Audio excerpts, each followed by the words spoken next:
For thousands of years, the ultimate goal of human civilization has been the eradication of struggle.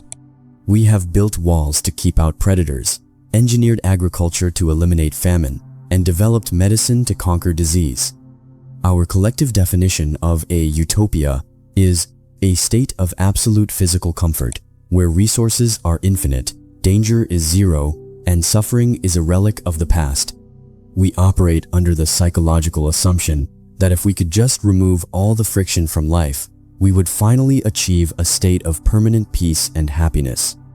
But biology holds a very dark, very quiet secret. When you completely remove the struggle from a mammalian nervous system, the organism does not ascend to a state of bliss. It collapses.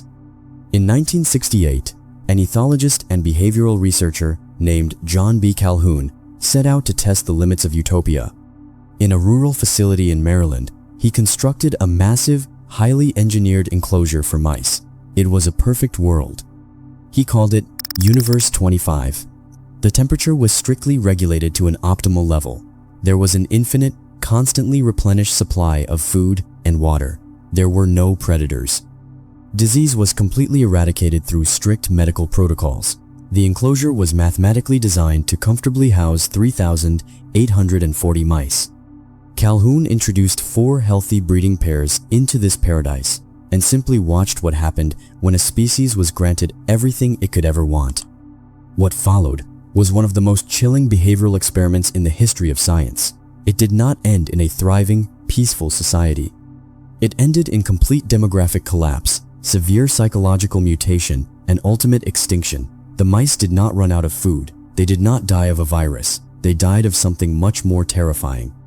They died of a phenomenon Calhoun termed the behavioral sink. Today, we are going to look past the cages and the food hoppers. We are going to analyze Universe 25, not just as a study of rodent population dynamics, but as a profound psychological and spiritual warning.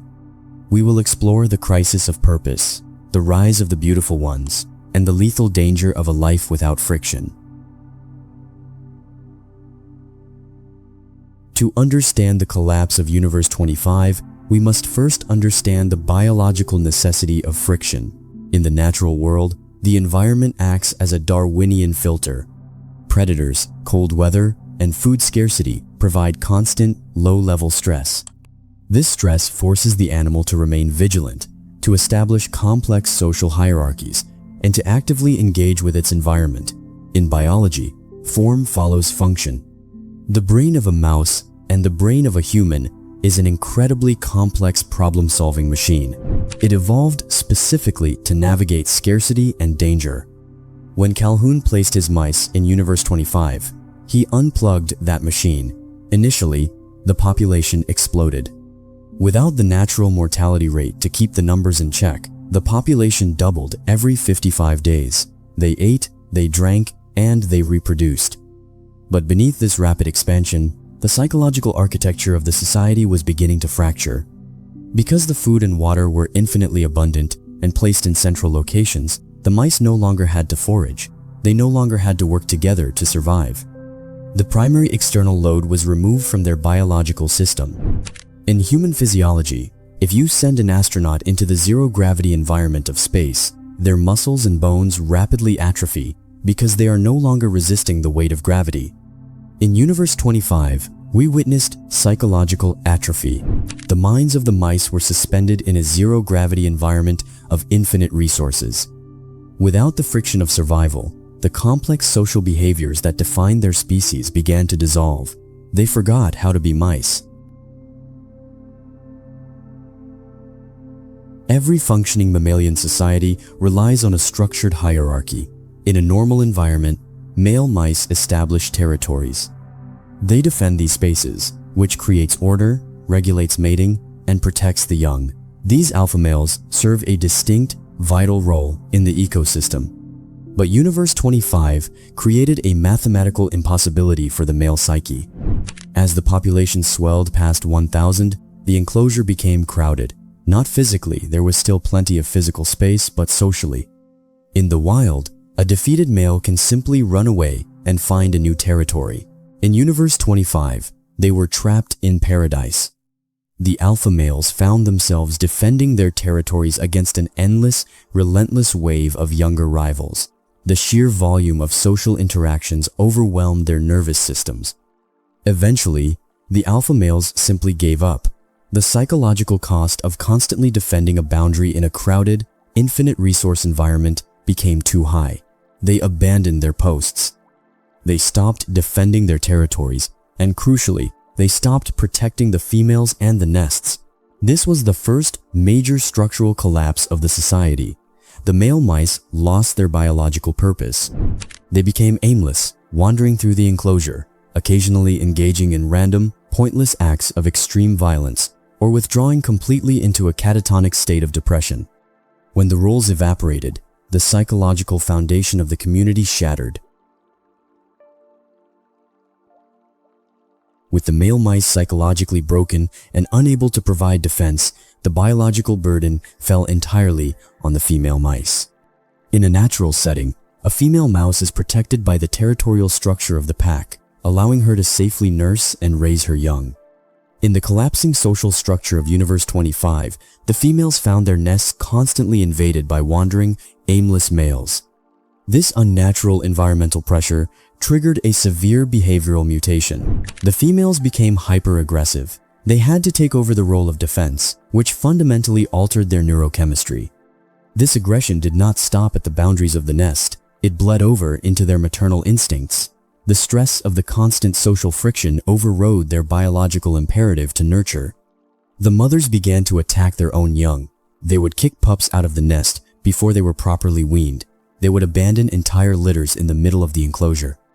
The maternal instinct, which is one of the most powerful and deeply hardwired biological drives in the mammalian brain, was entirely dismantled by the psychological toxicity of the overcrowded utopia. The result was a massive generation of young mice who were physically nourished by the food hoppers but psychologically starved. They grew up without social modeling, without maternal care, and without the fundamental neurological programming required to function as normal adults. As the society spiraled into chaos, a new class of mice emerged from the abandoned generation. Calhoun gave them a hauntingly poetic name, the beautiful ones. This specific group of mice represents the most chilling psychological parallel to modern human behavior. The beautiful ones completely withdrew from the social fabric of Universe 25. They did not fight for territory. They did not attempt to mate. They did not engage in the random violence that plagued the rest of the enclosure. They physically isolated themselves in the upper nesting boxes, far away from the chaos. Their daily routine was reduced to absolute biological minimalism. They ate, they drank, they slept, and they groomed themselves.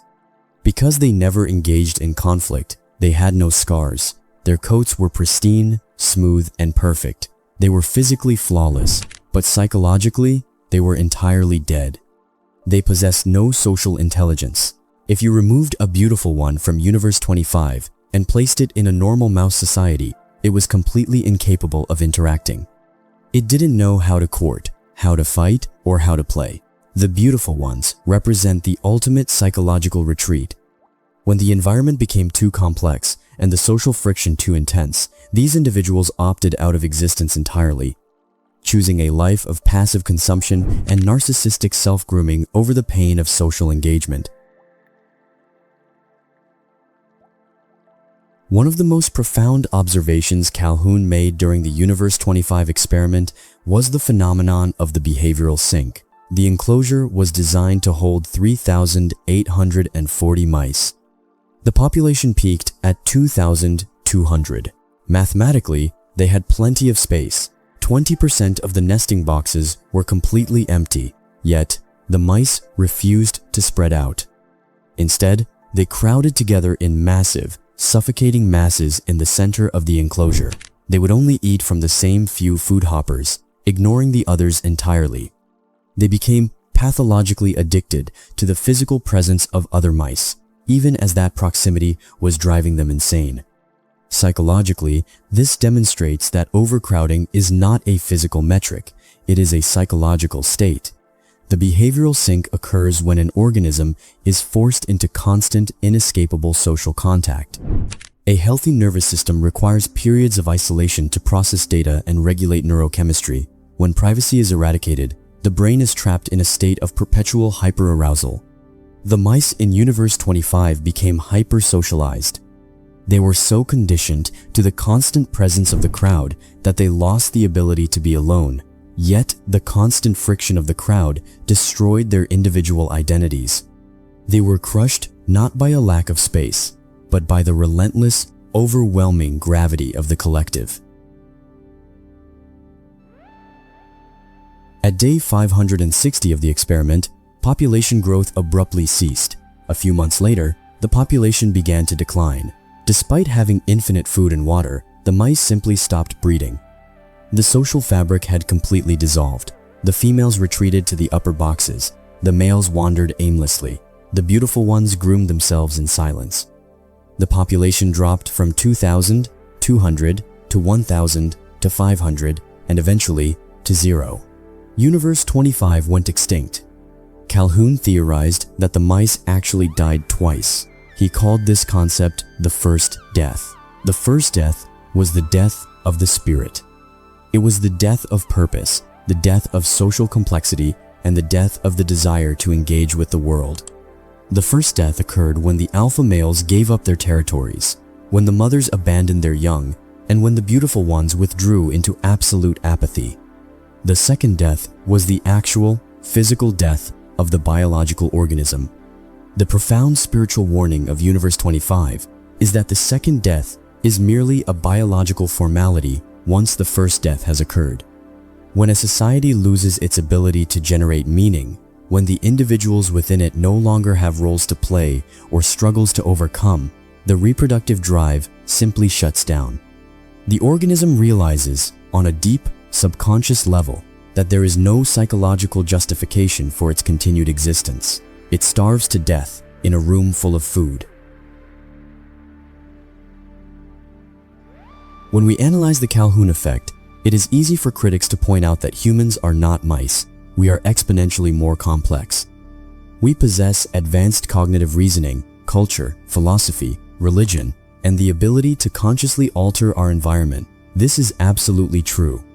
But it is a dangerous arrogance to believe that our underlying neurological hardware is immune to the laws of biology. The fundamental mechanisms of stress, adaptation, dopamine, and social density apply to the human brain just as they do to the rodent brain. We must look at modern society through the lens of Universe 25.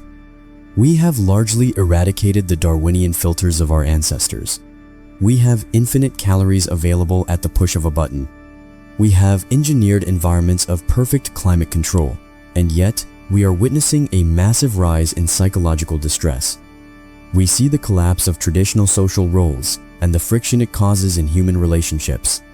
We see the phenomenon of hypersocialization through digital networks, where we are crowded together in a global behavioral sink, bombarded by the opinions and lives of millions of people, resulting in a profound loss of individual privacy and mental peace.